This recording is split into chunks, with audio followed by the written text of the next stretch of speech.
maging maalab sa makabagong teknolohiya tungkol sa pagsasaka. Marhay na aga Bicolandia, mayad na aga Catanduanes. Welcome po sa ating palay-aralan sa makabagong pagsasaka sa Himpapawid. Ating alamin kung ano ang mga dapat gawin tungo sa masaganang agrikultura at maunlad na ekonomiya. Oras naman para palaywakin natin ang ating kaalaman. Taong 1997 hanggang 1998 nang maranasan ang pinakamatinding hagupit ng El Nino. Hatid sa inyo ng Department of Agriculture, Agricultural Training Institute at PhilRice. Ito naman ang ating agri-tanong ngayong linggo. Tama o mali? Ang La Nina ay ang abnormal na paglamig ng karagatang Atlantiko? Matuto at mag-aral kahit nasa bahay. Makinig at manood sa 87.9 Radyo Periodiko, 98.9 Radyo Kaamiga, ATI Bicol Facebook page at ATI Bicol Sarabay YouTube channel. Tuwing Martes, alas 10 ng umaga at replay tuwing Linggo, alas 9 ng umaga. Palay-aralan sa makabagong pagsasaka sa Himpapawid sa probinsya ng Catanduanes. Maging matalino sa pagsasaka, makinig at matuto ng mga kapaki-pakinabang at makabagong kaalaman sa Palay-aralan. Halina't maging matalinong magsasaka. Marhay na aga Bicolandia, mayad na aga Catanduanes. Ako po si Kuya Chan, Media Production Specialist 2 ng Information Services Section ng ATI Bicol. Welcome sa ating ikawalong episode na ng ating Palay-aralan sa makabagong pagsasaka sa Himpapawid, School on the Air on Smart Rice Agriculture sa probinsya ng Catanduanes. Hatid sa inyo ng Department of Agriculture, Agricultural Training Institute Regional Training Center 5 or ATI Bicol, PhilRice at ng lokal na pamahalaan ng probinsya through the Office of the Provincial Agriculturist na pinangungunahan ng OIC Provincial Agriculturist Sir Ace William Tria, ng ating Provincial Rice Coordinator, Ma'am Lorna Vargas, at ng ating Municipal Rice Coordinator sa 11 munisipyo ng Catanduanes. Tayo ay napapakinggan at napapanood sa 87.9 Radyo Periodiko, ATI Bicol Facebook at YouTube accounts tuwing Martes, alas 10 ng umaga at replay naman tuwing Linggo, alas 9 ng umaga. Tumutok din sa 98.9 Radyo Kaamigo ng Catanduanes State University Panganiban Campus tuwing Martes at replay tuwing Biyernes sa ganap na alas 10 ng umaga.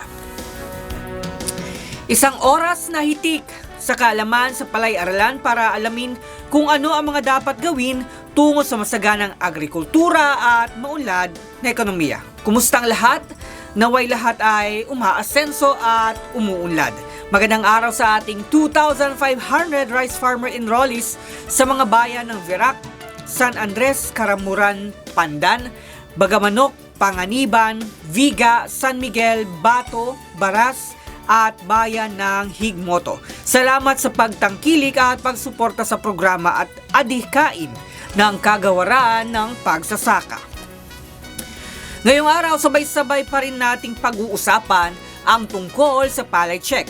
Pagtatanim, key check 3, nagtanim ng sabayan matapos pagpahingain ang lupa. Pagtatanim, key check 4, sapat na malulusog na punla. At pamamahala ng sustansya, key check 5, sapat na sustansya sa panahon ng pagsusuwi hanggang paglilihi at pamumulaklak. Tayo na't manood at matuto. Palay-aralan. Maging matalino sa pagsasaka, makinig at matuto ng mga kapaki-pakinabang at makabagong kaalaman sa Palay-aralan. Halina't maging matalinong magsasaka. Pabida at pasiklab ang magsasakang si Sandro. Matapos mag-ani, ay agad-agad ng trinaktora, sinuyo at nilinang ang lupa. At nauna nang nagtanim habang ang mga katabing bukid ay di pa ginagalaw matapos anihin. Ang napala ni Sandro, palayang dinumog na, kinuyog pa ng mga peste. Naku, sayang naman ang oras. Dahil sa nakaani na, ipapahanda ako na kaagad ang aking lupa nang makatanim na. May puhunan naman ako. Wala nang pahinga pa. Tanim na agad. Round trip kumbaga. Ano pang hihintayin ko? uunahan ko na ring magtanim sina paring Gibo at Mitoy. Siguradong mas mataas ding mabibili ang palay ko kasi wala pang ibang mabibili ang mga millers. Sa pagtatanim man lang dehado sila sa akin. Makalipas ang mahigit isang buwan. Oh no! Bakit parang pinag-aagawan ng mga peste at sakit ang aking palayan? Mistulang nakawala sa lockdown ng mga sandamakmak na pesting ito. Bakit kaya? Kakapagtaka! Aba, at nagtaka pa itong si Sandro pasiklab. Naku Sandro, dapat kasi pinagpahinga mo ang iyong lupa. Tingnan mo tuloy ang nangyari. Nag-e-enjoy ang mga kulisap sa pag-eat all you can sa iyong palay. Tuloy-tuloy ba naman ang supply ng pagkain nila? Teka lang, mag-isa ako dito sa pahingahan ko Bakit may boses ako naririnig? What is happening? Sandro, ako ang iyong konsensya. Mas magandang sabayan ang pagtatanim sa mga katabi mong bukid para kalat ang mga peste at hindi gaanong makapinsala sa iilang palayan. Naku po, bakit may nagsasalita? Kung sino man po kayo, opo, ipapahinga ko na ang lupa ko at di na ako basta-basta mauunang magtatanim. Total, para rin naman sa kabutihan ng aking palayan, wika nyo nga. Sandro, esposo ko, bakit ka nagsasalitang mag-isa? Sino yang kausap mo? Sandro ha, binabalaan kita. Huwag na huwag ka maglulok at lagot ka talaga sa akin. Maghahalo ang balat sa tinalupan.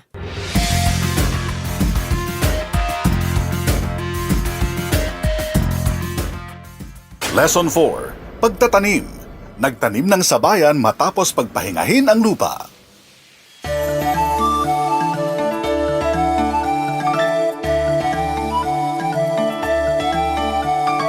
Ngayong araw ay tatalakayin at hihimayin natin ang kahalagahan ng pagpapahinga ng lupa at sabayang pagtatanim. Synchronous planting ang tawag ng mga Inglesero at Inglesera. Pag-uusapan natin kung paano nga ba isagawa ang pagpapahinga ng lupa at sabayang pagtatanim. Makakasama natin ngayon ang isa sa mga agriculturist mula sa PhilRice, si Ginang Rowena A. Pineda. Ma'am Weng, ano po ba ang ibig sabihin ng nakapahingang lupa? Ang ibig sabihin po na nakapahingang lupa ay ang panahon na ang lupang sinasaka ay hindi tinaniman ng parehong crop or pananim. Napapagod din ba ang lupa? Siyempre po, napapagod din po ang ating lupa sapagkat ito po ay nagbibigay ng enerhiya na ang katumbas po ay ang mga produkto na ating pong inaani mula rito. Parang sa tao din po yan. Imagine niyo po ang ating magsasaka na nagtatrabaho ng buong araw sa kanyang palayan ng walang pahinga, magiging produktibo pa din po kaya tayo? Siyempre po hindi. Ang lupa, kagaya po ng tao, ay napapagod din kaya kailangan po nating magpahinga. Ano-ano ba ang tamang gawain o kailangan gawin sa pagpapahinga ng lupa? Ibig sabihin ba nito ay wala kahit anong itatanim sa ating lupa? Ang mga dapat po nating gawin o ikonsidera sa pagpapahinga ng lupa ay dapat po at least 30 days na pagpahingahin ang lupa pagkatapos mag-ani bago magtanim ulit. Ibig sabihin po, dapat ito ay walang tanim o crops na kagaya ng rice, hindi rice ang na-establish. Ibig sabihin po, pwedeng other crops, wag lang pong palay ulit. Kasi po, pag parehas na palay at hindi na pagpahinga, parehas po ang kanilang peste at mga sakit. So kailangan po pala na at least 30 araw o isang buwan sa pagpapahinga ng lupa. Ano po ba ang epekto sa palayan kapag hindi po nakapagpahinga ang lupa matapos makapag-ani? Kapag hindi po natin ipinapahinga ang ating lupang sakahan matapos tayong makapag-ani, binibigyan po natin ng patuloy na supply ng pagkain ang mga pesteng kulisap. Hindi napuputol ang life cycle at patuloy ang kanilang pagdami. Ibig sabihin, hindi nasusugpo ang pagdami ng pesteng kulisap at hindi nasisira ang pinamamahayan ng mga sakit. Yun! Nalaman po natin ang pagpapahinga po ng lupa. Ano naman po ang ibig sabihin ng sabayang pagtatanim at paano po ito isagawa?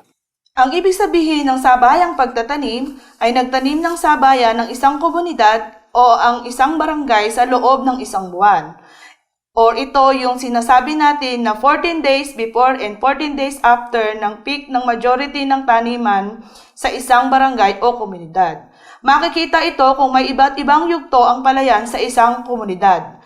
Ibig sabihin, may hamak na mas nauna o sadyang nahuli. Iyon ang halimbawa ng hindi sabayan.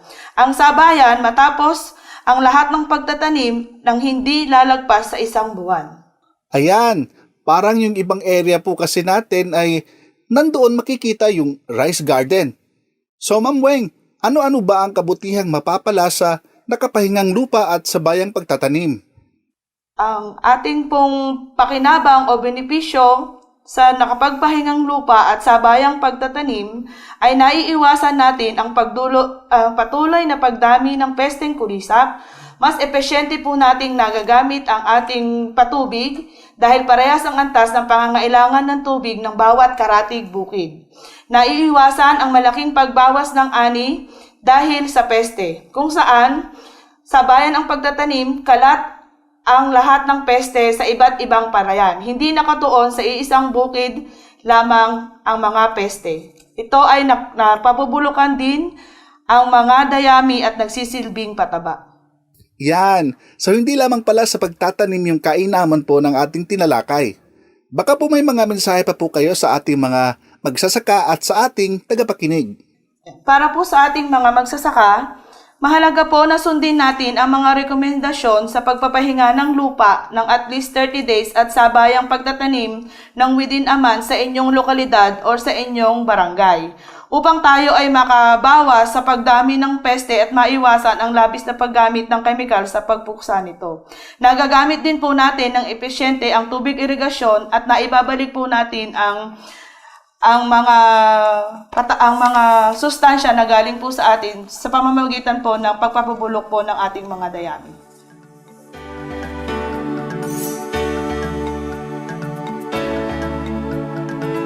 Mahalagang nakapagpahinga ang palayan ng mga 30 araw man lamang pagkatapos mag-anim mga kamagsasaka nang hindi magtuloy-tuloy ang makakain o mapagkakanlungan ng mga pesteng insekto.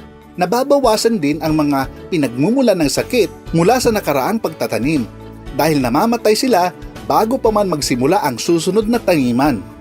Hindi lang yan, kapag naiwang nakatiwangwang o walang tanim ang bukid, ay nagkakaroon ng sapat na panahon na mabulok ang mga dayami na nagsisilbi namang pataba.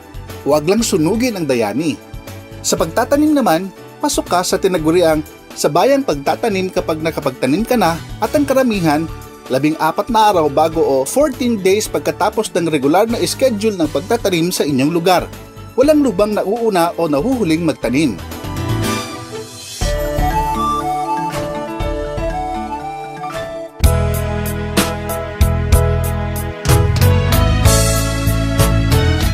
Pagod na ako, Mipra.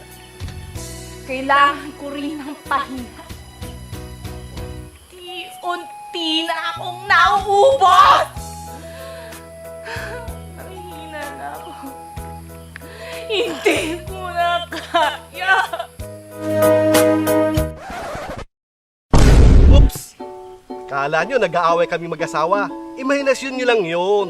Tungkol kasi sa pagpapahinga ng lupa ang pag-uusapan natin. Kasama na rin ang sabayang pagtatanim. Tara!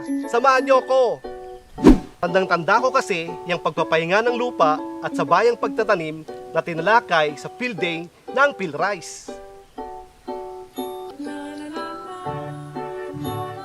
Q-Check 3. Nagtanim ng sabayan matapos pagpahingahin ang lupa.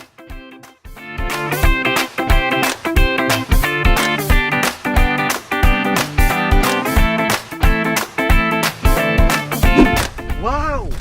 Ang gaganda ng palay! Buti na lang, nakadalo tayo sa field day ng PhilRice. Oo nga, paring Mitoy. Akalain mo, ililibot pa tayo sa bukid? Excited na ako!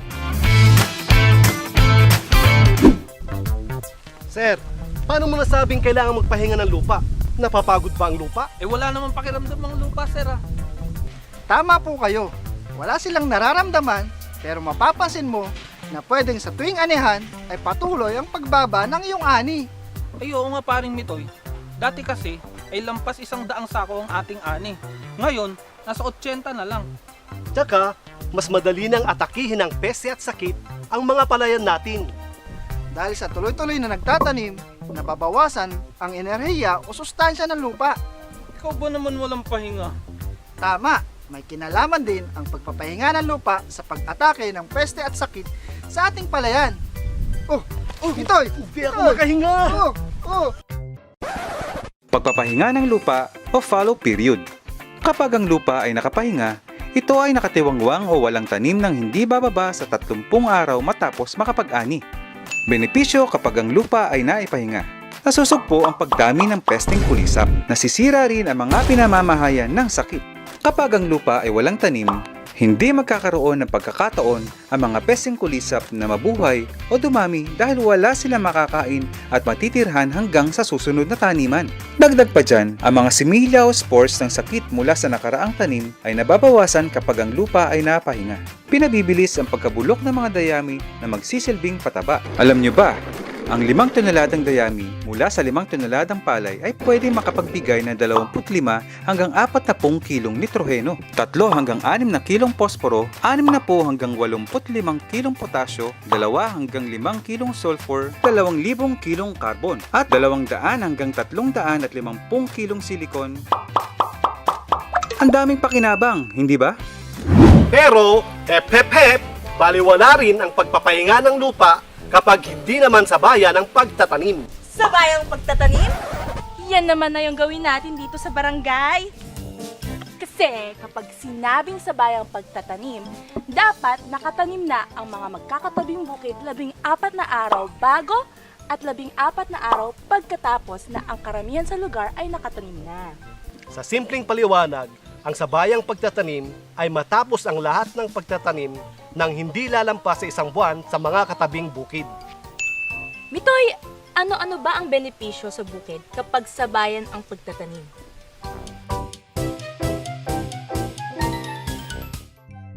Ilan sa mga benepisyo ng sabayang pagtatanim ay Unang benepisyo, naiiwasan ang patuloy na pagdami ng pesteng kulisap. Kung sabayan ng pagtatanim sa isang lugar, pare-parehas ang yugto ng paglaki ng palay, kaya kalat ang mga peste. Kung kaya epesyente din ang gagawing pamamahala sa mga peste. Halos sabay ding aanihin ang mga tanim sa bukid. Kaya wala nang lilipat ang bagong tanim ang mga peste sa katabing palayan. Mawawalan din sila ng pagkukunan ng pagkain at tuluyan ng mapuputol ang life cycle o inog ng buhay ng mga peste at sakit sa isang lugar. Pangalawang benepisyo, mas epesyente ang paggamit ng patubig. Kapag sabay-sabay nagtanim, parehas ang antas na pangangailangan ng tubig ng bawat karatig bukid. Ibig sabihin, ang tubig na nasa iyong palayan ay hindi lilipat sa katabing palayan. Kaya, hindi mawawaldas ang iyong patubig. Pangatlong benepisyo, naiwasan na malaking pagbawas ang ani dahil sa peste. Dahil kalat ang insekto sa palayan, hindi nakatuon sa isang bukid lang ang maaaring pinsala ng peste. Kaya naman, tiyak may aanihin ka. Kaya ang gusto ko, lagi tayong sabay, Susan. Tayo naggarod Mitoy.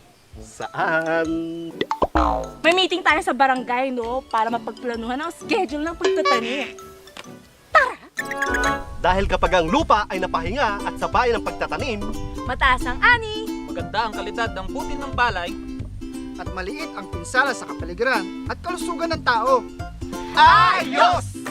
Q-Check 3. Nagtanim ng sabayan matapos pagpahingahin ang lupa.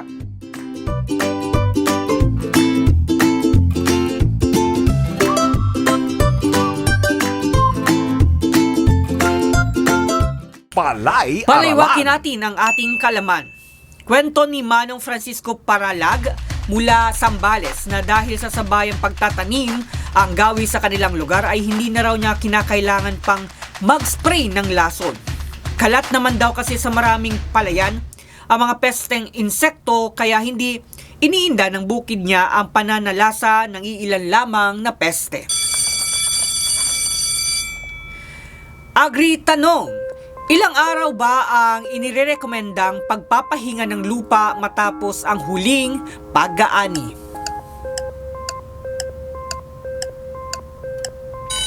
Time is up. Ang sagot ay 30 araw. Palay-aralan. Bagong magkapandemya ang mundo, kasama ang Pinas, siksikan ang mga pasahero ng jeep papuntang bayan. Etong si Manong Driver, mantakin mong Pinagkasya ang 20 katao samantalang 8 lamang ang lumang jeep niya. Damhin ang pakiramdam ng nagsisiksikan sa sasakyan. Namistulang magkakapalitan na kayo ng mga mukha. Ang mga balat na nagkikiskisan na halos hindi ka na makahinga. Paano pa kaya sa palay na kung magtanim si Juan Carlos ay 4 na sakong binhi para lamang sa 1 hektarya? Dapat para sa 1 hektarya ay 40 kilo lamang ang ipupunla kapag lipat tanim at 40 hanggang 80 kilo lamang ang ihahasi kapag sabog tanim.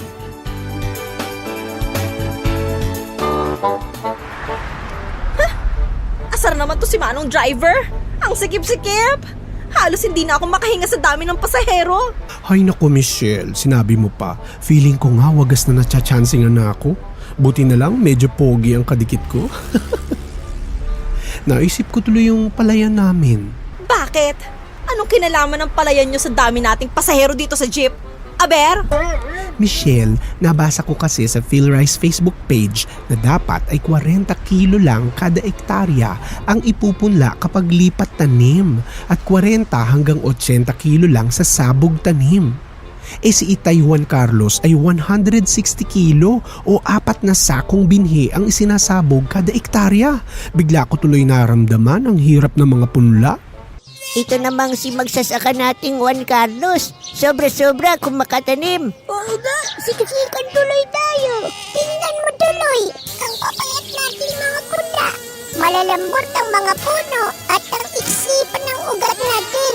Kaya tuloy madali tayong mabari at hirap pang makaagaw ng sustansya dahil sa dami natin. Naku, matawagan nga si Itay Juan Carlos.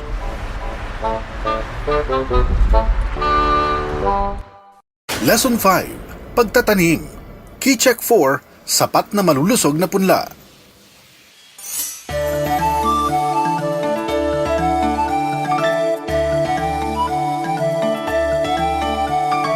Sino ba naman ang gusto ng siksikan? Nako, syempre, wala. Ang hirap kayang gumalaw. Feeling mo, maninigas ka na. Ganyan din po sa palay. Hirap din po ang ating mga punla kapag sobra-sobra ang ipupunla natin. Tandaan natin, kapag lipat tanim ay sapat na ang punlang 40 kilong dekalidad na bini kada hektarya. Kapag sabog tanim naman ay nasa 40 hanggang 80 kilo lang dapat. Diyan po iikot ang usapan natin ngayong araw. Paano ba natin masisigurong malusog at may ibubuga ang punla? Dahil kapag ang punla ay malusog at hindi nagsisiksikan, ay malakas magsuwi at sa huli, masagana at tonelada ang hahakuting ani. Makakasama natin ngayon ang isa sa mga agriculturist mula sa PhilRice, si Ginang Rowena A. Pineda. Ma'am Weng, gaano ba karami ang dapat ipunla kada hektarya kung lipat tanim? At gaano karami naman po kung sabog tanim? Mang Fred, nire-recommenda po natin na gumamit ng 40 kg na binhi sa lipat tanim at 40 to 80 kg naman po kapag sabog tanim. Sa lipat tanim po muna tayo. Gaano po ba kaluwang ang nire-rekomendang punlaan? Ayan. Para po sa ating kamang punlaan, nire-rekomenda po na magkaroon tayo ng 400 square meter per hectare na luwang ng punlaan. Tandaan po na hindi po kasama ang mga kanal sa sukat na ito. Sapagkat kung hindi po ganito kalaki ang ating punlaan, ang mangyayari po, ang mga seedlings po natin ay siksikan. Sila po ay magiging maliliit at payat at magreresulta sa hindi malusog na punla. Ayan, tandaan po natin yung tamang luwang ng punlaan, ano po? So, ano naman po ang dapat na gulang ng punla bago natin ilipat tanim?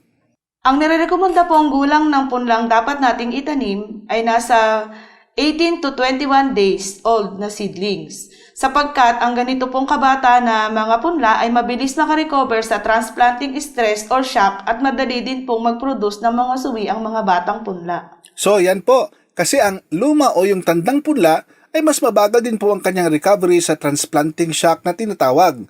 So, doon naman po tayo sa bilang ng punla bawat tundos. Gaano po ba ang dapat sundin ng ating magsasaka? Ayan po, dapat po nating tandaan at dapat din po nating iwasan na wag na po tayong manatili sa practice po natin na masyado pong mapupog ang ating pong pagtatanim. Yung iba po, sa ibang lugar, yung magsasaka po natin, halos 6 hanggang 7 po ang nilalagay nila na seedlings kada tundos. Ang nirekomenda po base sa pag-aaral na makapagbibigay din po sa atin ng magandang pagsusuwi at makakapagsuwi sila ng maayos ay 2 to 3 seedlings per hill. Kasi po, para po sa ating magsasaka, ang gusto po nila mapupog para nang sa ganon makapal na agad ang seedlings nila. Pero sa buhay po ng palay natin, nagkakaroon din po ito ng kusang pagkamatay po ng mga suwi or yun pong hindi po mga productive tillers. Kasi ang nutrisyon at ang water po ay mapopokus na lang po doon sa mga matitira po na mga productive tillers. Ayun, liwanagin po natin yung termino po na pupog. Ito po yung sobrang dami ng punla ang itinatanim sa bawat tundos. Nabanggit po natin yung mga dami ng punla. Gaano naman po yung tamang agwat ng tanim? Sa tamang agwat po ng pagtatanim, meron po tayong 2 po na inirekomenda. Isa po pagka po tag-ulan, dapat po 20 by 20 cm po ang agwat ng ating pananim nang sa ganun po maiwasan po natin ang tinatawag po natin na mutual shading. Kasi po pag nagkakaroon po tayo ng mutual shading, nagre-result po ito sa pagbaba po ng tillers o less tillers po yung napoproduce. At kapag naman po tag-araw, 20 by 15 po ang ating pong nare-rekomenda dahil po pag tag-araw po, di ba po, mataas po ang ating solar radiation. Ano-ano naman po ang mga paalala sa pagsasabog tanim? Para po sa ating mga magsasaka na nagsasagawa po ng pagsasabog tanim, sundin po natin ang mga rekomendasyon sa paghahanda ng lupa. Dapat po ito ay napatag at nalinang po natin ng mabuti nang sa ganun po, maiwasan po natin ang pagtubo ng maraming damo. Kasi tandaan po natin, ang pagsabog po ng palay ay halos kasabay din po ng pagtubo ng damo. At dapat din po, sundin po natin ang tamang pagbababad at pagkulob ng binhi nang sa ganun po maganda po ang kanyang pagtubo bago po natin isabog. Sundin din po natin ang tamang seeding rate o dami ng binhi. Dapat po, ikonsidera din natin ang panahon ng pagsasabog ng binhi. Kung uulan po, baka kung mayroon pa po tayong tsansa na pwede po nating ma-reschedule po yung pagsabog ng binhi natin or tatansyahin po natin yung panahon. So malaking tulong po pala ang paggamit ng drum seeder. Dahil yung iba nga po ay gumagamit ng sobra-sobra. Yung iba may nakakusap kami na gumagamit ng 3 bag na 40 kilos hanggang 5 bag. So kung pwede pala na hanggang 2 bag lang ay malaki pong tipid nila sa paggamit po ng binhi. Mayroon pong nababanggit yung ating magsasaka na plastic drum seeder. Ano po ang plastic drum seeder na ito at ano po ang bentahe kapag gumamit ang ating magsasaka ng ganitong paraan? Para po sa ating magsasaka na pamilyar na po sa plastic drum seeder, ito po ay isang equipment or isang option din po natin para po sa pagsasabog tanim o yun pong sa direct seeding. Equipment po ito na ginagamit na kung saan po ang pagtatanim po natin, imbes na pag-broadcast po ay walang linya, ito po ay nakalinya na po kapag po tayo ay nagtanim. Ang mga bentahe po nito, hindi na po natin kinakailangan magpunla. Siyempre po, kung wala tayong punla, wala din po tayong bubunutin na punla at hindi na po tayo maglilipat tanim. Ibig sabihin po, mas napapababa po natin ang gastusin natin sa paggawa sa palayan. At dahil po sa nakalinya na po ang ating mga pananim, madali po nating mapamamahalaan ang ating pong pag-aabono at ang pagtatanggal po ng damo. Sa plastic drum seeder din po, na ma-manipulate po natin or nababawasan po natin. Kaya po nating i-adjust po ang seeding rate nito. Napakarami po pala na bentahe. Ito po sinasabi po ninyo na plastic drum seeder. Baka po may mga paalala pa po kayo, Ma'am Weng, sa ating mga tagapakinig. Lalo na po sa ating mga kabayang magsasaka. Para po sa atin pong mga magsasaka, huwag po tayong matakot na subukan po natin ang mga rekomendasyon or ang mga bagong teknolohiya na naging resulta na po ng pag-aaral po ng ating mga eksperto. Nang sa ganun po, yung sapat po na malulusog na punla ay ating pong makamit. Sapagkat po sa sapat na punla, ikaw po ay nakatipid na dahil sa kapabuwasan ng daming binhi na inyong gagamitin at makakasigurado po kayo na tamang-tamang punla lang po ang inyong magagamit sa inyong palayan at meron po kayong mataas na ani na inaasahan.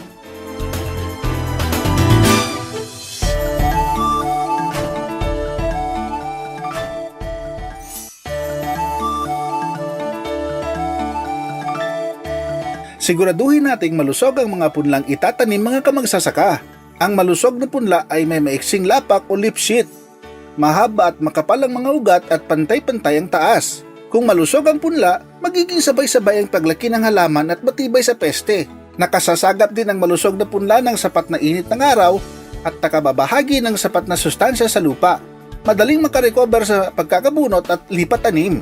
Malakas magsuwi at kakamada ng masaganang ani.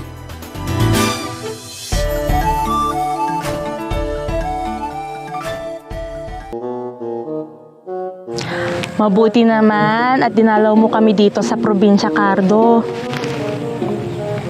Salamat dito ha. Oo naman Ate Susan kasi siyempre namimiss ko rin yung pagsasaka natin. Diba? Pagsasaka nga ba o si Bebeng na anak ni Maring Bebang? Grabe ka naman Ate Susan. Mang Mitoy! Mang Mitoy! Ay, teka lang ha, may tumatawag sa akin. Ano yon? Ay, Aling Susan! Ay, naku, Bebeng, wala si Mitoy ko. Pinatawag nung paborito kong biyanan sa Sorsogon. Pinapaayos sa kanya yung lupain nila doon. Ano ba yung sa atin, Bebeng? Eh, kasi po... Ay, sus. Kasi po, Aling Susan, pinapatanong po ni Itay Daboy kung matutuloy daw po ba yung paghahanda nila ng punla ni Mang Mitoy. Oo nga pala, no? Ay, Cardo, pwede ba ikaw na muna yung humalili kay Mitoy sa paghanda ng lupa? Oo naman Ate Susan yun kung okay lang kay Bebeng na ako muna tutulong sa kanila. Naku, nakakahiya naman. Naku! Okay lang yun. Ikaw pa. Eh, may pinagsamahan naman kayo ni Cardo, di ba? Check 4. May sapat na malulusog na punla. Ang sipag mo naman, Cardo. Pati binhini na Bebeng, binabad mo na rin? Maliit na bagay basta para kay Bebeng Ate Susan. Binabad ko na ang 40 kilong binhi nila. Sapat na sa 1 hektarya. Grabe ka, kapatid! Pagbababad. Bago ibabad, palutangin ang mga tulyapis o pipis na palay at hugasan ang mga binhi. Sa pagbababad, hatiin sa 2 sako ang 40 kilograms na binhi nang makaalsa ng husto. Talian ang dulo ng sako. Ibabad ng 24 na oras. Palitan ang tubig tuwing 12 oras kung ang pagbababaran ay hindi tuloy-tuloy ang agos. Bago kulubin, hugasan muli ang binhi. Pagkulob.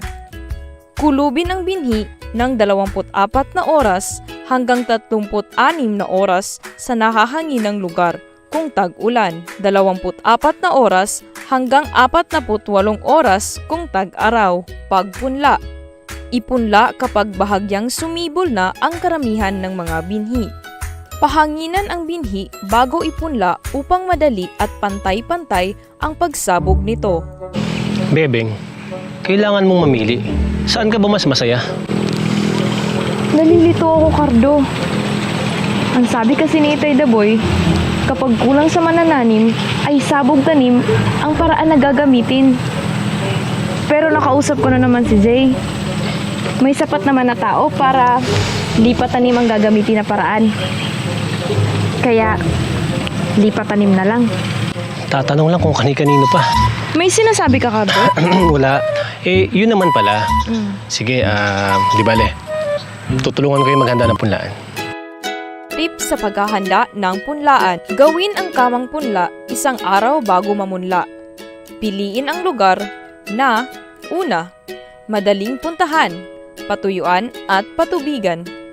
Pangalawa, malayo sa ilaw para hindi puntahan ng mga kulisap sa gabi. Pangatlo, hindi nalililiman. Pang-apat, hindi tinamaan ng sakit noong nakaraang taniman. At pang-5, mataba ang lupa. 1 linggo bago ang pagsasabog, maghanda ng 400 metro kwadrado na lugar para sa kamang punlaan. Itaas ang kamang punlaan ng 5 sentimetro at patagin ng pantay ang pagtubo. Maglaan ng 40 sentimetrong kanal sa daluyan ng tubig. Maglagay ng 4 na sakong organikong pataba upang maging buhaghag ang lupa at mapadali ang pagbunot ng punla.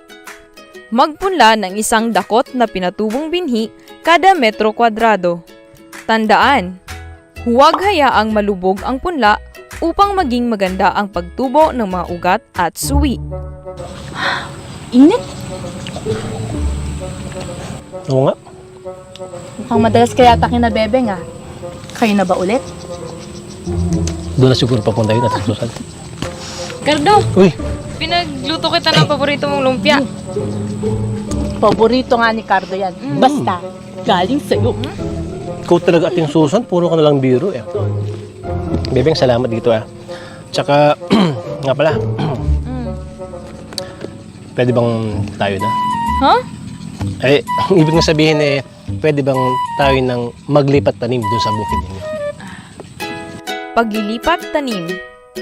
Maaari nang maglipat tanim ang punla na may gulang na 18 hanggang 21 araw. Tips sa paglilipat tanim. Gamitin ang tuwid o straight row planting upang masiguro ang hustong dami ng punlang itatanim at mapadali ang pag-aabono, pagdadamo at pagkilala sa mga halo. Magtanim ng 1 hanggang 3 punla bawat tundos sa agwat na 20 by 20 cm kung tag-ulan at 20 by 15 cm kung tag-araw. Maghulip sa loob ng 7 araw pagkalipat tanim upang sabay-sabay ang paglaki at pagkahinog ng butil. Paalala, huwag gupitan ang mga dahon ng punla. Ito ay maaaring pasukan ng mga organismong nagdadala ng sakit. Sana nga malulusog ang mga punla. Bebeng, tiyak na magiging malusog ang mga punla dahil sinuguro ko ang tamang dami ng binhi. At pati ang kamang punlaan ay inaalagaan kong mabuti. Sana nga pati ikaw maalagaan ko na rin. Katangian ng malusog na punla. May pare-parehong haba at tusog ang mga punla. Maigsi ang lapak o leaf sheath. May mahahaba at makapal na ugat. Walang sakit. Kapag malusog ang punla, mas nakakakuha ng sapat na init ng araw at sustansya ang lupa kaya mas madami ang nabubuhay at madaling makabawi mula sa transplanting shock. Nakapagbibigay ng sapat na malulusog na suwi na may malalaking uhay at nakapagbibigay ng mas mataas na ani. Nang masigurong may malulusog na punla, ipinapayong tama ang dami ng binhing gagamitin. Sapat ng 40 kilo kada ektarya. May maayos na kamang punlaan. Tama ang dami at agwat ng punlang gagamitin at siguraduhin makapaghulip sa mga hindi nabuhay na tundos. Kapag malusog ang punla, tiyak na mataas ang ani. Maganda ang kalidad ng butil. At mas malit ang pinsala sa kapaligiran. Key check 4. May sapat na malulusog na punla.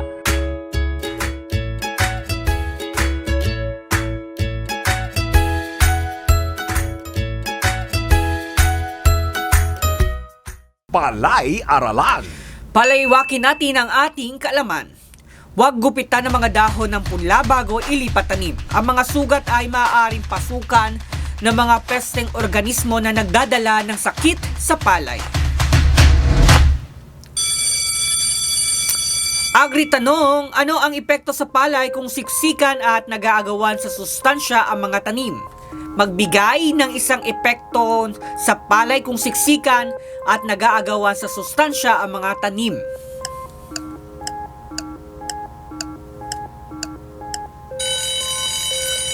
Time is up. So, ang mga epekto sa palay kung siksikan at nag-aagawan sa sustansya ang mga tanim ay pwedeng payat ang mga puno at mahina sa sakit at peste ang palay. Palay-aralan. Sa pakiwari ni Liza ay hahantong na sa katapusan ang pag-iibigan nila ni Badong. Hindi na sila magkaintindihan. Sa tuwing dadalaw si Badong ay sakto namang namamalengke sa bayan itong si Liza. Kapag tatawag naman si Liza kay Badong upang makapag-date sila, ay sakto namang may gawain sa barangay si Badong. Malamlam ang lagay ng kanilang relasyon. Pagod na ako, Badong. Hindi na tayo magkatagpo. Kapag kailangan kita, ay lagi kang wala. Laging mali sa timing. Nakakapanlambot. Nakakawalang gana. Lisa, kapag pinupuntahan ka naman ay lagi kang wala. Halos di na magtagpo ang ating landas. Gusto ko mang buhusan ka ng pagmamahal ay hindi ko naman alam kung anong klase o uri ng pag-ibig ang ibibigay ko sa iyo. Hindi ko na rin alam kung gaano karami ang kailangan mo at kung kailan ko ito ibibigay sa iyo. Parang sa palay din. Kailangan ng palay ng pagmamahal. Dapat tama ang elemento o uri ng abonong ilalagay. Dapat din ay tamang dami lamang at syempre dapat sa tamang panahon ang paglalagay. Paano kung ngayon mo palang ibibigay ang abono sa palay gayong hindi na niya ito kailangan? Sayang lang. Hindi na napakinabangan ng palay na sayang pa ang pera mo. Ang resulta, butas na bulsa, malamya pa ang palay, tiyak na mababa ang ani at katiting pa ang kita kung meron man. Paano na tayo? Lesson 6. Pamamahala ng sustansya. Key Check 5. Sapat na sustansya sa panahon ng pagsusuwi hanggang paglilihi at pamumulaklak.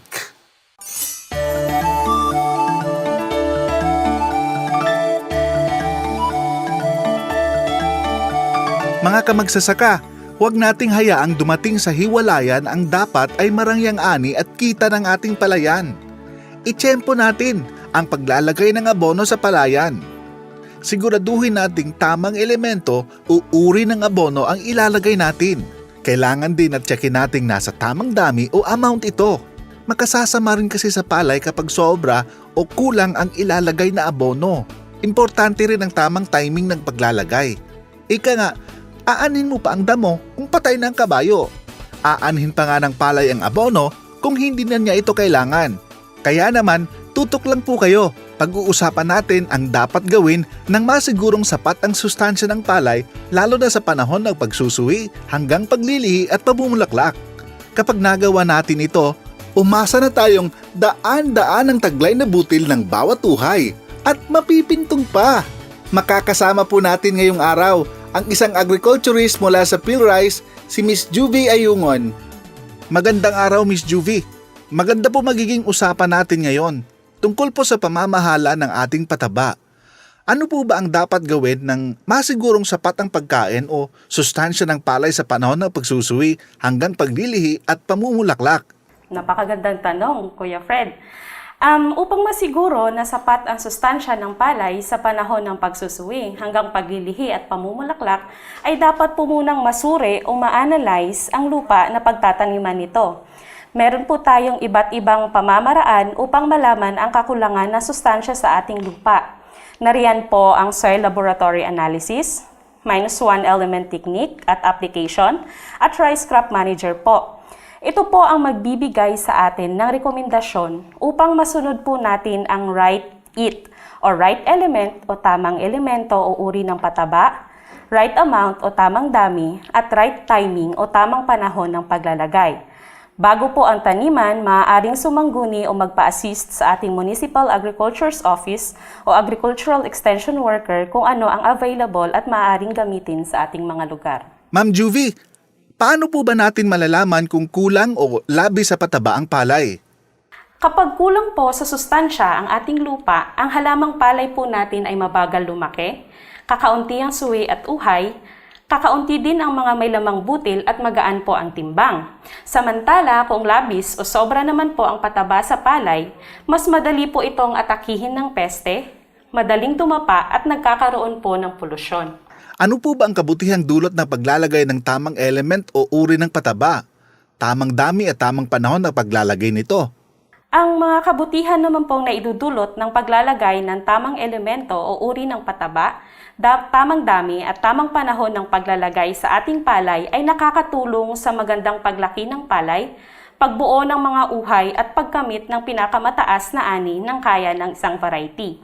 Kung tama po ang uri ng pataba na ating binibigay ayon sa kailangan ng palay, mas nagiging cost-efficient po tayo at makakamit po natin ang ating target yield. Sa tamang dami naman po, alam naman po natin na ang kulang at sobrang paglalagay ng pataba ay hindi maganda sa ating palay. Samantala, ang tamang panahon ng paglalagay ay nagiging efficient po ang pag-absorb ng palay sa mga nutrihino na binibigay natin. Miss Juvie, ano po ba ang mga paraan o tools para magamit nilang basihan ng paglalagay ng pataba? Nabanggit niyo po kanina yung MOET, LCC at RCM. Pakipaliwanag nga po. Meron po tayong iba't ibang mga diagnostic support tools para po pamahalaan ang ating mga pataba sa ating palay. Una po dito ang -1 element technique. Ito po ay isang eksperimento sa paso na isinasagawa 30 hanggang 45 araw bago magpatanim. Ang pamamaraan na ito ay inaalam kung ano ang sustansyang kulang sa lupa batay sa mga sintomas ng kakulangan na pinapakita ng palay. Meron po itong 7 elemento na sinusuri. Andun po ang nitrogen, phosphorus, potassium, sulfur, zinc at copper. May kasamang application na rin po ito, ang MOET app. Ito naman po ang nagko-compute at nagbibigay ng rekomendasyon ng tamang uri ng pataba, tamang dami at tamang panahon ng paglalagay ng pataba. Meron pa po tayong isang diagnostic support tools. Ito naman po ang leaf color chart o isang kagamitan na may iba't ibang kulay na berde. Meron na rin po itong application na tinatawag na FieldRise Leaf Color Computing App gamit ang Android phone. Ito po ay ginagamit upang malaman kung kailangan na ng palay ang patabang nitrohino o nitrogen. Isinasagawa po ito ng lingguhan mula sa 14 na araw pagkalipat tanim o 21 araw pagkasabog tanim. Meron pa pong isa, ang Rice Crop Manager. Ito po ay isang ICT-based platform na nagbibigay ng naaangkop na rekomendasyon sa pagsasaka para sa partikular na kondisyon ng isang palay sakahan, ayon sa mga sagot sa serye ng mga katanungan. Ito po ay subok ng gamitin sa bukid na may patubig o bukid na sahod-ulan. Ayan, napakarami po nating tools para malaman kung ano po yung tama nating gagamitin na pataba. Ma'am Juvie, baka po may mga pabaong mensahe pa po kayo sa ating mga tagapakinig, lalo na po sa ating mga magsasaka. Salamat po, Kuya Fred. Lagi po nating tandaan na ang tamang pamamahala sa sustansya ay nagpapahusay sa paglaki ng palay at ani nito. Pamahalaan ito sa pamamagitan ng pagsunod sa right it or right element o tamang uri ng pataba, right amount o tamang dami at right timing o tamang panahon ng paglalagay. Upang masiguro po ito, gumamit po tayo ng mga decision support tools kagaya ng MOET, MOET app, LCC, LCC app at Rice Crop Manager. Makipagsangguni lamang po sa inyong Municipal Agriculture Office sa inyong lugar. Salamat po!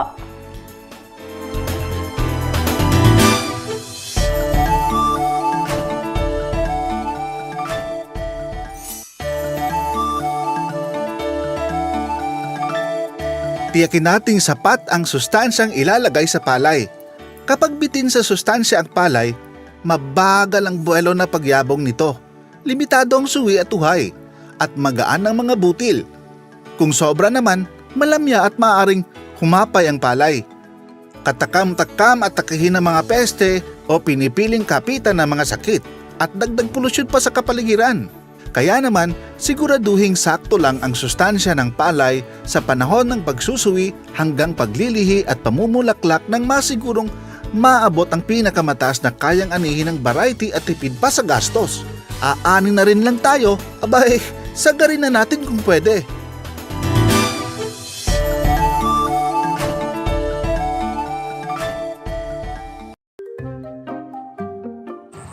Saan ba ako nagkulang, Bebeng? Ibinigay ko na nga lahat. Sinobrahan ko pa. Bakit may problema pa rin tayo? Yun na nga, Cardo. Sobra-sobra kasi ang binigay mo.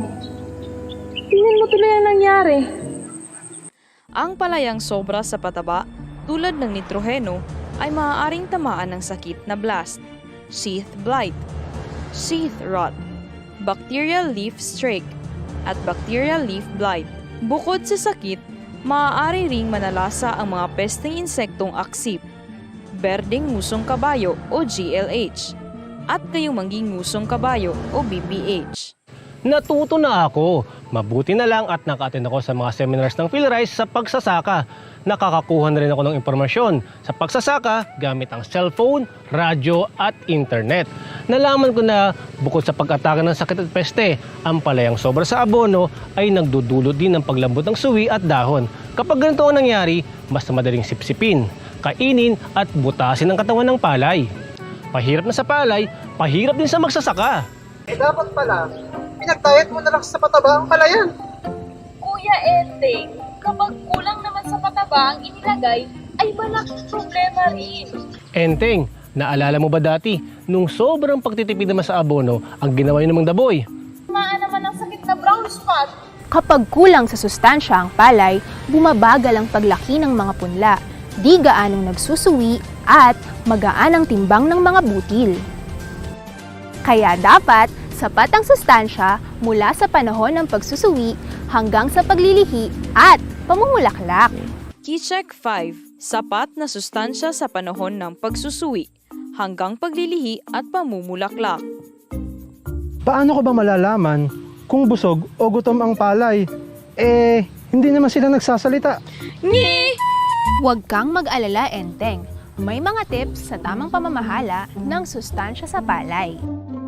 Tip number 1. Alamin at pamahalaan ang sustansyang pangangailangan ng palay batay sa pisikal na itsura at resulta ng pagsusuri ayon sa -1 element technique o MOET, leaf color chart o LCC, nutrient omission plot test o NOPT, at Rice Crop Manager o RCM. Sinusukat ng -1 element technique o MOET ang kakulangan sa nitroheno, posporo, potasyo, zinc, copper at sulfur ng lupa. Sa pamamagitan ng Leaf Color Chart o LCC, nasusukat ang antas ng kulay ng dahon na may kaugnayan sa taglay nitong nitroheno. Ang Nutrient Omission Plot Test o NOPT naman ay pag-alam ng katutubong supply ng sustansya na magsisilbing basihan ng rekomendasyon sa pagpapataba. Samantala, ang Rice Crop Manager naman ay isang ICT-based platform na nakatutulong din sa pamamahala ng sustansya at iba pang teknolohiya sa pagpapalay. Tip number 2. Alamin ang tamang element, amount, at timing sa paglalagay ng pataba. Sa tamang element o klase ng abono ay mas makatitipid sa gastos dahil hindi nasasayang ang patabang inilalagay sa palay. Mas madali rin makakamit ang tinatarget na ani. Kapag tama ang amount o dami ng patabang ilalagay, tiyak na hindi madaling atakihin ng sakit o pesting insekto ang palayan. Sa tamang timing naman o panahon ng paglalagay ng pataba, tiyak na mapapakinabangan ng palay ang sustansyang ilalagay. Kaya naman, laking tipid din sa gastos. Pangako, Bebeng, sisiguraduhin kung hindi labis o kulang ang ipapakain ko sa ating pamilya. Dun sa magiging palayan natin. Sapat dapat. Susundin at aalamin ko ang pangangailangan ng palay batay sa pisikal na itsura. Gagamit din ako ng MOET, LCC, NOPT at RCM. Isa sa puso ko na rin ang Eat Right. Right element, amount at timing sa paglalagay ng abono. Pangako yan, Cardo, ha? Ano? Mamaya na muna yung sweetness nyo. Bakit? Nagkabalikan na ba kayo? Tandaan natin na Gumamit ng tamang element o klase ng abono sa ating palayan. Kailangang tamang amount o dami ang ilalagay na abono. At syempre, sa tamang timing o panahon ang paglalagay ng abono. Kaya naman, kapag sapat ang sustansya ng palay, mas malaki ang tsansa ng mataas na ani at kita. Makakalikasan pa. Kapag ito ay nasunod, tiyak na mapapakinabangan ng palay ang ilalagay na sustansya sa panahon ng pagsusuhi hanggang sa maagang paglilihi at pamumulaklak ng palay. Mas madami rin ang magiging suwi, uhay at butil ng palay. Mas makakatipid rin sa gastos at tiyak na mapapakinabangan ng palay ang sustansyang ilalagay. iwas polusyon pa sa kapaligiran. Keycheck 5. Sapat na sustansya sa panahon ng pagsusuwi hanggang paglilihi at pamumulaklak.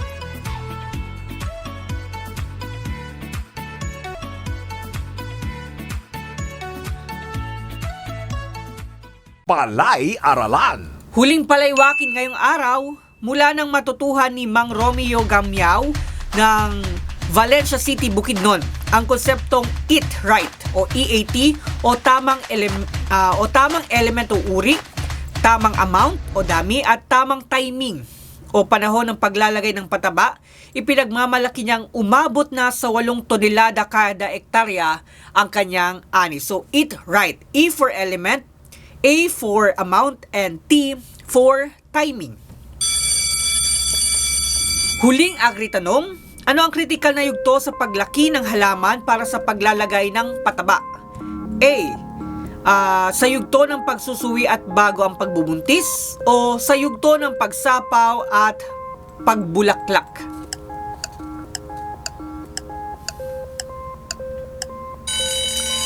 Ang tamang sagot ay letter A. Sa yugto ng pagsusuwi at bago ang pagbubuntis. Napakabilis ng oras, natutunan natin ngayong araw ang key check number 3. Nagtanim ng sabayan matapos pagpahingay ng lupa. Key check number 4, sapat na malulusog na punla. At key check number 5, sapat na sustansya sa panahon ng pagsusuwi hanggang paglilihi at pamumulaklak. Napakabilis ng oras. Maraming salamat mga ating kaugnay sa pagsubaybay, pakikinig at pagtutok. Ito po ang inyong likod, Kuya Chan, Media Production Specialist 2 ng ATI Bicol na nagsasabing sabay-sabay tayo tungo sa masaganang agrikultura at maunlad na ekonomiya. Marhay na aga Bicolandia, mayad na aga Catanduanes. Diyos mabalos po.